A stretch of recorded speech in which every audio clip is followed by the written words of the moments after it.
सबसे पहले आपको कर लेना स्टार्ट, पासवर्ड कर लेना कॉपी, ओपन कर लेंगे गूगल क्लाउड सीट्स को, इनको विंडो पे, अगेन ईमेल कर देना है नेक्स्ट, पासवर्ड कर देंगे पेस्ट, कर देंगे एंटर, आई अंडरस्टैंड, आ जाएंगे ब्लैंक स्प्रेडशीट के ऑप्शन पे, ऊपर से आपको यहाँ से मिल जाएगा फाइल, कर लेना है इम्पोर्ट, अगेन कर लेंगे अपलोड, कर लेना है ब्राउज,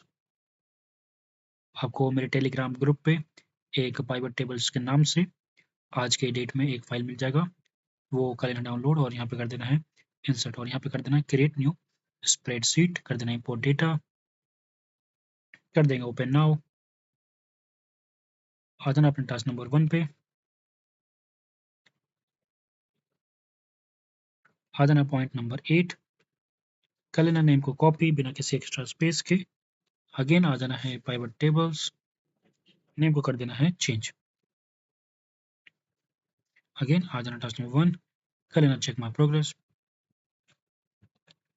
टास्क नंबर 2 भी कर लेते हैं check my progress, task number 3 भी कर लेते हैं check my progress, again task number 5 कर लेते हैं चेक माई प्रोग्रेस, और इसी के साथ हमारा लैब हो चुका है कंप्लीट, कर लेते हैं लैब को एंड।